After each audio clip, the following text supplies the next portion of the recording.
Hello दोस्तों, आज मैं आया हूँ आपके सामने जनरेशन ऑफ फाइटर जेट का वीडियो लेकर। तो शुरू करते हैं। दोस्तों, विमानों की पीढ़ियों में समय के अनुसार तकनीकी प्रगति और क्षमताओं में वृद्धि शामिल होती रही है। हर पीढ़ी में नई तकनीकें, हथियार और विशेषताएं जुड़ी हैं जो उन्हें पिछले विमानों से अधिक सक्षम बनाती हैं। इन लड़ाकू विमानों को अब तक 6 पीढ़ियों में बांटा गया है। दोस्तों, आवाज़ की गति को मैक से नापा जाता है।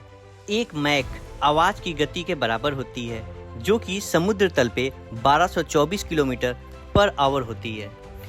1940 से 1950 के बीच के विमानों को फर्स्ट जनरेशन फाइटर जेट यानी पहली पीढ़ी का लड़ाकू विमान कहते हैं।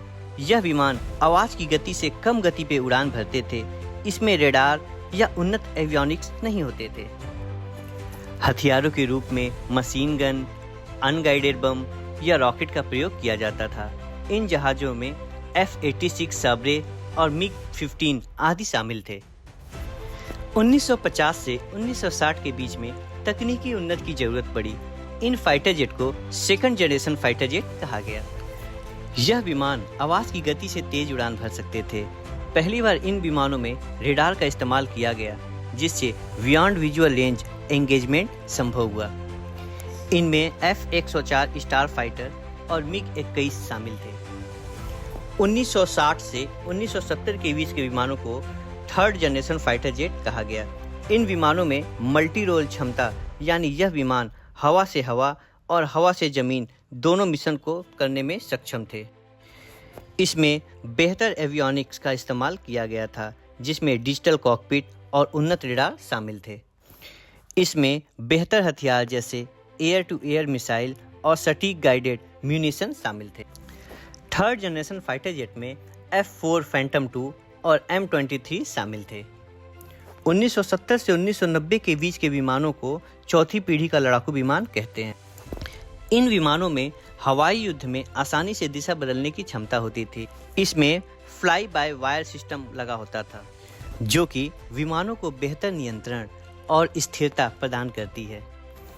यह मल्टी रोल विमान थे, जिनमें उन्नत रेडार, इलेक्ट्रॉनिक वारफेयर सिस्टम और बेहतर हथियार प्रणाली शामिल थे। इसमें F-16 फाइटिंग फाल्कन और Su-27 विमान शामिल थे।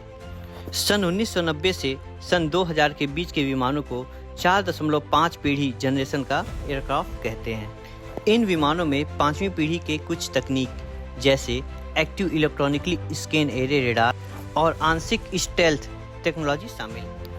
ये विमान सेंसर फ्यूजन तकनीक से युक्त होते हैं, जिससे विमान पायलट को ज़्यादा जानकारी और बेहतर स्थिति की जागरूकता प्रदान होती है। इन विमानों में FA सुपर हार्नेट और राफेल जैसे विमान शामिल हैं। सन 2000 से अब तक के विमानों को 5वीं पीढ़ी का लड़ाकू विमान कहते हैं। ये विमान स्टेल्थ टेक्नोलॉजी से युक्त होते हैं, जिससे इसे रेडार पे देखना मुश्किल हो।